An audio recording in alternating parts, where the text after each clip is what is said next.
Hi, people. You may hear a little bit of background noise. It's raining quite heavily now. So I'll just try to speak loudly. There's been a bit of breaking news tonight, various stories actually. There's been a big fire at a nightclub in Istanbul, 29 people killed, so big tragedy there. But the real talking point on the news networks this hour is that 7 aid workers have been killed in Gaza. Now, amid the thousands killed so far, this may seem like just more deaths, but um, will it be a turning point? I don't know. I have to be honest. I'm getting increasingly distant from any sympathy for what Israel is doing. Um, on October the 7th, I was disgusted by what Hamas done. I still consider it a terrorist attack because they targeted civilians. And I will take issue with anyone who says that that was a legitimate act of resistance. And I still think Israel had a right to go after those who attacked its civilians. I'm not sure that the Netanyahu government has prioritized the hostages over raw revenge. The hostages should be their priority. It's true that there's negotiations going on. The Palestinian side, I should say, are making heavy demands. Apparently, some of the things that Hamas is calling for just isn't realistic. But I want to focus on what's happened today. Apparently, since this conflict began, 196 aid workers have died. 196. That's an absolute disgrace. Um, and as ever in the fog of war, it will be hard to verify who exactly is responsible for all of those deaths. But without question, Israel will have a lot of responsibility there with its extensive bombing campaign. I mean, I don't see how anyone could deny that. And I'm just going to read a bit out from the Financial Times. What's significant about this incident is 3 of the men killed are British citizens. So to me, this should be a wake up call in terms of where we lie with this conflict. I think it's time to stop funding Israel because ultimately words will seem cheap if we don't actually give some weight to this. I understand the Israeli ambassador has been summoned by the Foreign Office, but this is a disgrace. Um, I'm just going to read out a little bit from the Financial Times. Benjamin Netanyahu admits Israeli forces killed aid workers. So this isn't a case of, oh, it might have been Hamas. They've admitted it was Israeli forces that done this. Um, I'm not going to read out the whole article because it's quite lengthy, but it's by James Schotter, Guy Chazin, and Peter Andringa. Israeli Prime Minister Benjamin Netanyahu admitted on Tuesday that his country's military had killed 7 humanitarian workers in Gaza as the US and other Western nations stepped up calls for explanations. Netanyahu confirmed that Israel was investigating the airstrike that killed 7 workers for World Central Kitchen, major provider of food aid to the besieged enclave.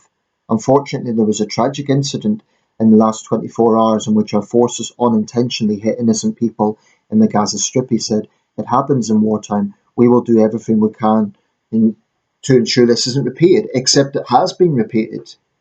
Aid workers have already been killed, so this is not an isolated incident, as Netanyahu is trying to imply.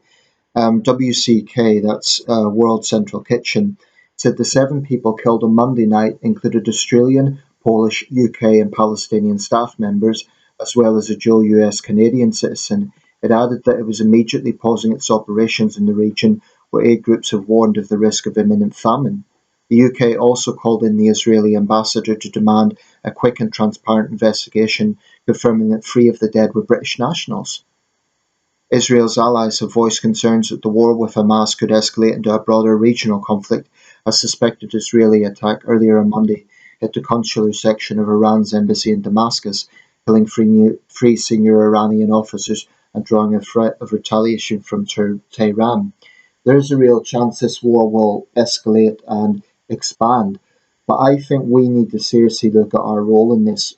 We continue to arm Israel, and at this point, it's going to look a bit vacuous to say, well, we're angry and we're concerned that our citizens have been killed, but we're going to continue arming the party that was responsible for that. And it's not good enough for Israel to say this is a tragic, isolated incident, because it's not. There was also the incident not long ago where 3 Israeli hostages were killed by the IDF. Men who were clearly unarmed and clearly holding their hands up as if to imply they were hostages. I mean, I think the IDF is trigger happy. And in this case, I don't see how they could have made mistakes, because the convoy was clearly marked. Apparently on the roofs it clearly said, it clearly had the WCF logo, which is quite distinctive. No doubt the IDF's going to come up with excuses that there was Hamas fighters in front, or there'll be excuses, but enough is enough. Withdrawing support for Israel does not mean backing Hamas. It does not mean that we're suddenly pro-Palestinian, but I do think this damages our international reputation the longer we, it's no good expressing concern but continuing to arm Israel. And frankly, there's no real reason why we need to arm Israel. I mean, yes, there's geopolitical interests in the region for this country, but the first priority of any British government should be British citizens, free British citizens, being killed. And yes, I'm aware that the Israeli ambassador is being recalled, but if this was Russia or China, rightly, there'd be we'd be condemning that unequivocally, and there'd be probably their respective ambassadors would be thrown out. Maybe it's time that we reevaluate the special relationship with Israel. And I know that's a controversial thing to say, but the fact of the matter is the international tide of opinion really is turning against Israel's actions. And it's no good to say this is an anti-Semitic thing. There's an increasing number of Jewish people who are speaking out against Israel. Chuck Schumer. In fact, an interesting thing happened. The late Joe Lieberman ran for vice president with Al Gore. He passed away last week, but in February he criticised Chuck Schumer for speaking out about this. But it shows that the notion that all Jewish people speak for Israel is just false. There's a lot of Jewish people who see the problem here. Even within Israel, I think there's growing dissent against Netanyahu's approach.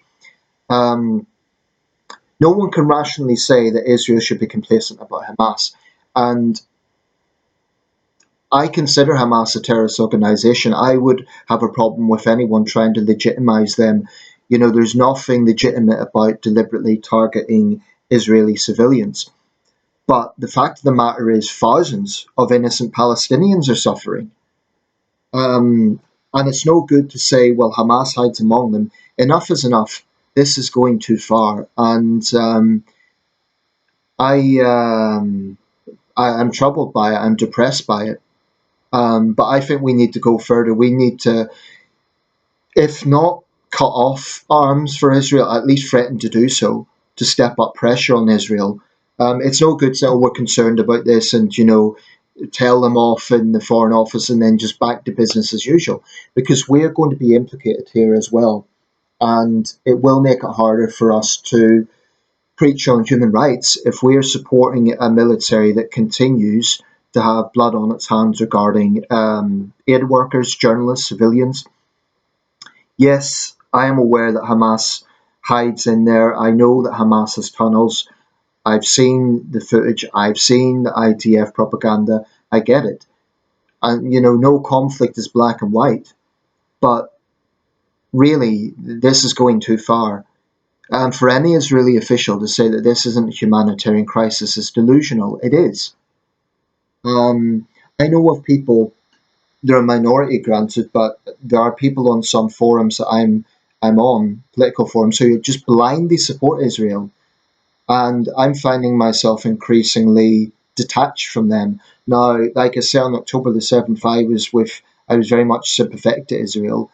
But there comes a point where you can't continue to defend the indefensible. There is no excuse for killing aid workers. There just isn't. These brave men, and there was one woman as well, these brave people are putting their lives on the line to try and do something humanitarian. They're not Hamas fighters. Um, it's it's appalling, and it's not good enough for Netanyahu to say it's a tragic, isolated incident. It's the approach that Israel's taken that keeps leading to this. I mean, at best, it shows that their intelligence isn't as good as one would think. I mean, Israel has drones. Israel has very high-tech technology. How can they not see that this was an aid convoy? I don't accept that, especially when the logos are clearly marked. Even if there is Hamas fighters in the vicinity, is not an excuse to target an aid convoy. It just isn't. I mean, if nothing else, Israel must recognize that it's losing the PR campaign. Maybe it doesn't care. Maybe there's hawks in Netanyahu's cabinet that just don't care. They're sort of taking the view, well, this is a fight for survival, so to hell with global opinion. But global opinion is turning against Israel, and Israel has few friends left. So I think it's very foolish. It's not just the moral questions, I think it's foolish. I think there is a point now where they have to maybe halt their military campaign, because this is just going too far.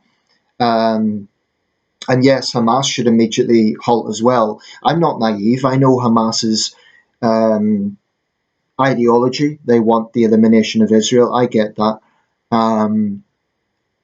But the fact that Hamas is a brutal terrorist organization doesn't justify the mounting civilian death toll. It just doesn't. Um,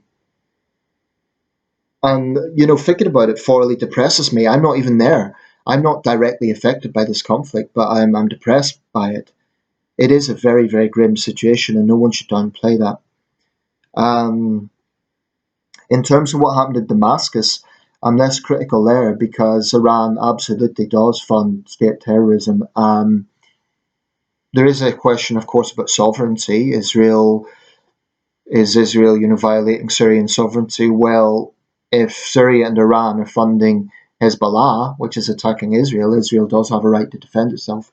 But I'm tired of the excuses that Israel and Israel supporters make for the death of aid workers, journalists, and civilians. It's not good enough to say they're collateral damage or these things happen in war. Um, because Israel has some of the most high-tech technology in the world, actually. There's no reason this should be happening to this extent. Um, I mean, you could say that one aid worker, two aid workers is a tragic accident, but 196 aid workers since this conflict began. Some of them absolutely will be at the hands of Hamas, but no question that a lot of those deaths are at the hands of Israel's military campaign. So I'm very troubled by this. I'm angry by it. I would also say to any British Israel supporters, what about the fact that our compatriots have been killed here? I mean, are you going to make excuses for Israel over the death of British citizens? Um, so I hope, I mean, the thing is, there is a precedent actually for halting aid to Israel. And interestingly enough, it was under two prime ministers people might be surprised by: Margaret Thatcher in 1982, Tony Blair in 2002. So there is a precedent. We can do it. The fact that we have a closely aligned history with Israel, we helped establish Israel, doesn't mean we need to blindly support them. Um, One last thing, people might draw analogies here with Ukraine and they might say, oh, but you support Ukraine. So, well, I do see significant differences in the conflict. We arm Ukraine because they're repelling the Russian invasion. That's very clearly a situation where there's been a Russian invasion of a sovereign country. In the case of what's happening in Gaza, it's a military campaign in response to a terrorist attack. But Israel is now predominantly the aggressor. So I think it's a different situation entirely. I mean, if Ukraine decided to invade Russia and bomb Russian cities and there were Russian civilians being killed, I'd be uneasy about that. But it is predominantly a defensive war. In the case of Israel, it's also defensive, but it's taking it to another level. And it's an offensive campaign in Gaza. So there is very clear differences between the two conflicts. I support continuing to arm Ukraine. I'm uneasy about continuing to arm Israel in these circumstances because ultimately we could have a perverse situation where British weapons are killing British civilians. That's I think it's unacceptable, and I think the point has come where the government, at the very least, should threaten to withhold arms to Israel until they provide a concrete plan that this isn't going to happen again. Words are cheap, and Biden's also tough on this, so is Blinken. But again, words are cheap. Biden and Blinken will need to show that they're not just saying that; they will actually take action. And maybe, it is true that the Israel lobby is powerful in the US, but really this is going too far. It's I mean, Israel must see that this is damaging its international reputation, and this isn't even a case of it's a miss and we don't know who's responsible, as was the case with the hospital attack in October. Israel's basically admitted culpability for this. Now they might argue Hamas has no regret for killing civilians, whereas they order investigations and so on, but it's happening too much. Um, And one has to question why. Why is it when this convoy was clearly marked World Central Kitchen, was it targeted? These 7 people, their families are now going to be shattered because their loved ones have been killed, doing something to help other people. It should not happen.